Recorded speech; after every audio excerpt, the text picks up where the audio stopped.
नमस्कार, मैं नीलम सिंह। आप देख रहे हैं पब्लिक भारत। आइए नजर डालते हैं इस वक्त की बड़ी खबर पर। शॉकिंग है कि मुख्तार अंसारी ने खुद कहा कि उसको जहर दिया जा रहा है और वही बात सामने आई।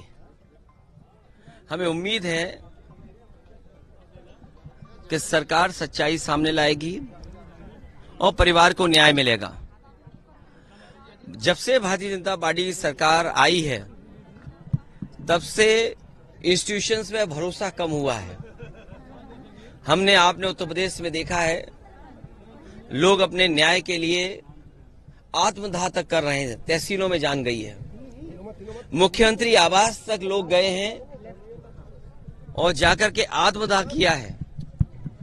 मुख्यमंत्री आवास हो, मुख्यमंत्री के ऑफिस हो, जेलों में जान गई, थानों में, अस्पतालों में और कस्टोडियल डेथ में उत्तर प्रदेश लगातार आगे बढ़ता चला जा रहा है।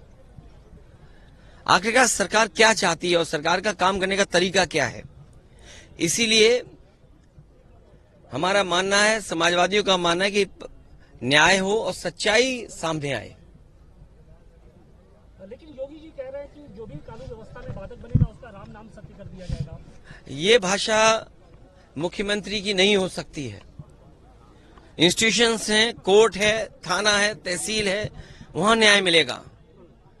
ये जो भाषा बोली जा रही है, ये भाषा इसलिए बोली जा रही है कि वो वोट चाहते हैं, क्योंकि विकास किया नहीं, काम किया नहीं, महंगाई है, बेरोजगारी है, किसान की दुख तकलीफ दूर नहीं हुआ, आय बढ़ी नहीं। किसान के सामने किस मुंह जाएगी सरकार? नौजवानों को जो नौकरी छीन ली, पेपर लीक हुए, क्या आपको नहीं दिखाई दे रहा कि इन घटनाओं से लाभ लेने के लिए सरकार कर रही है, या सरकार घटना करा रही है जिससे लाभ ले लें? क्योंकि उनके पास बेरोजगारी का सवाल जो खड़ा है उसका जवाब नहीं है। क्या पेपर नहीं लीक नहीं हुए? कोई सरकार ये बता दे इतने पेपर लीक हुए हों? 1, 2, 3, 4 पेपर नहीं, 9, 10 पेपर लीक हुए कि नौजवानों को क्या जवाब दोगे आप? मैं इनके भाषण सुन रहा हूं, पेपर लीक पर क्या बोल रहे हैं, बेरोजगारी पे क्या बोल रहे हैं, अग्निवीर का जवाब क्या है इनके पास? इसलिए जानबूझ करके सरकार समाज में खाई बनी रहे, जाति धर्म दूरियां बनाए रखे जिससे वोट का लाभ लिया जा सके। ओवैसी साहब यहाँ पर आए थे, उन्होंने कहा कि देखिए हम तो आ गए लेकिन अखिलेश यादव अभी वो नहीं पहुंचे। मैं इन बातों में नहीं उलझना चाहता हूं। इस परिवार का योगदान बहुत बड़ा है। इनके जो हमारे साथ दोनों साथी खड़े हैं, मनु अंसारी, उमर, इनके परदादा क्या स्वतंत्रता आंदोलन में, स्वतंत्रता की आजादी में क्या योगदान नहीं रहा? क्या उनके दादा और नाना का बड़ा योगदान नहीं रहा? तो ये वो बातें हैं जिनको ये सरकार छुपाना चाहती है। सर डेफिनेटली ये वेल प्रतिष्ठित परिवार है। इस प्रतिष्ठित परिवार के तहत हमारा ये कहना है सर कि अभी बहुत सारे लोगों ने, यहाँ तक कि उत्तर प्रदेश प्रशासन और भारत प्रशासन ने यह कहा कि मैंने 5 बार विधायक रह चुके हमारे माननीय मुख्तार अंसारी जी, और लोगों ने माफिया और तमाम तरह की चीजों से कहा। इस पे आपका क्या कहना है सर? कभी कभी दूर बैठे लोग छवि नहीं पहचान पाते हैं, जब जमीन पर पहुंचते तो छवि जानी जाती है।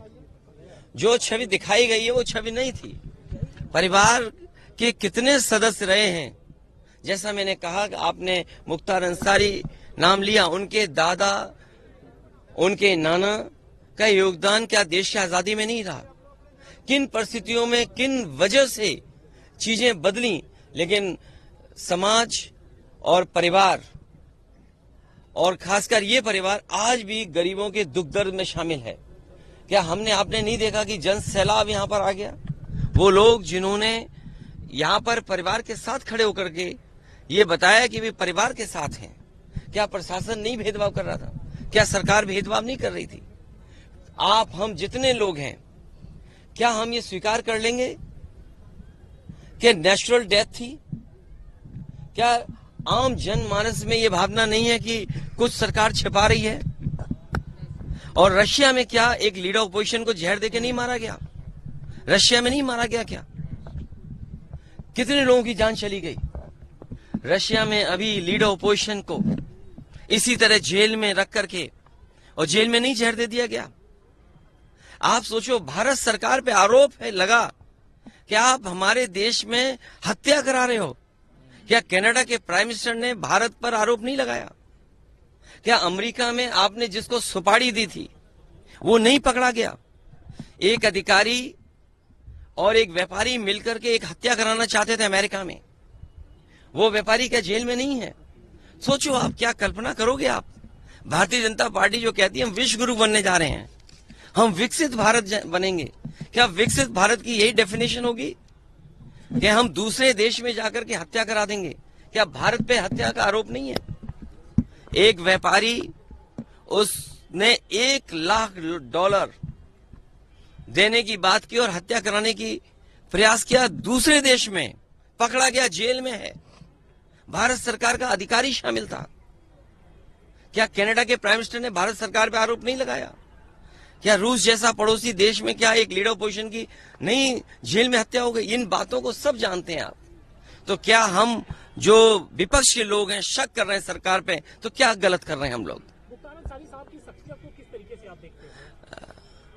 जनता में रहे, जनता की सेवा की, उसी का परिणाम ये था कि इतनी बार वो विधायक चुने गए।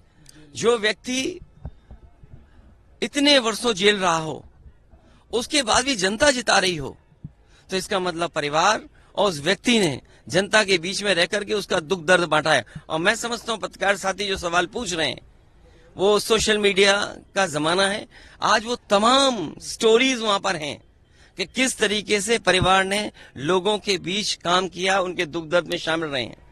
लोकतंत्र में जो जनता का दुख दर्द नहीं बांटता, दुख दर्द में नहीं खड़ा होता, उसके साथ जनता भी नहीं खड़ी होती है। और वो जिस दिन खबर सुनी लोगों ने और आज तक जिस तरीके से परिवार से लोग जुड़ रहे हैं, ये बताता है कि परिवार के लोग जनता के बीच में रह करके उनके दुख दर्द को समझते हैं। केशव प्रसाद मौर्य का भी एक बयान है आज सुबह आया कि समाजवादी पार्टी हमेशा गुंडे माफियाओं के साथ देती है। उनसे बड़ा गुंडा कौन हो सकता है?